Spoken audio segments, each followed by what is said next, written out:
Hello po, magandang umaga po. Ako nga po pala si Charlotte Ramos mula po sa BACM Second Year Class.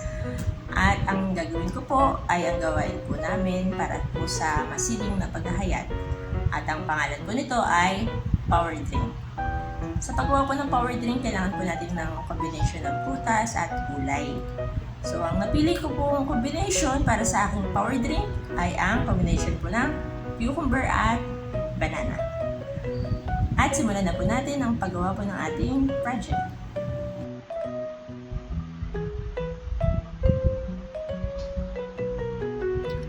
Matapos nating hiwain ang pipino at ang saging, pwede nating simulang i-blend ang mga ito.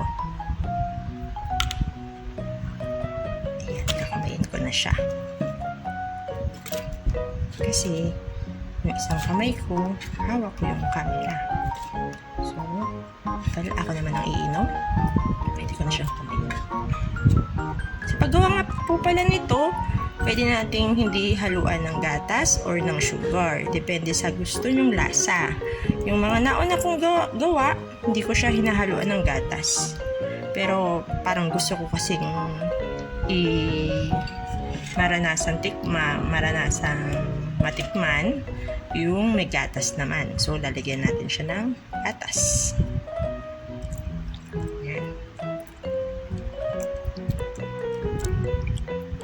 Yan. Depende sa dami ng gusto nyo. Kung anong gusto nyong dami. Ako, busin ko na. Kasi, sayang. Baka masira pa. Kaya, busin ko na lang lahat. Simulan natin. Ayan. Sarado na natin. Tapos, check muna natin kung nakalapat ba siya. Ayan. Kasi baka matapon kung hindi siya nakalapat. So, kung nakalapat naman, ayos na yung saksakan. Nakasaksak na. Pwede na natin i-on.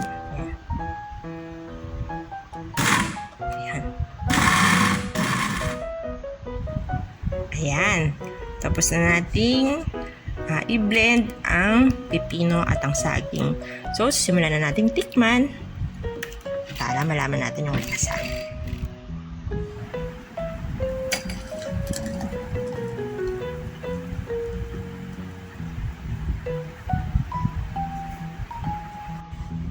At dyan po nagtatapos ang ating project para po sa gawain ng masining na paghahayag. Muli, ako nga po pala si Charlotte Ramos para sa ating project na Power Drink. Paalam!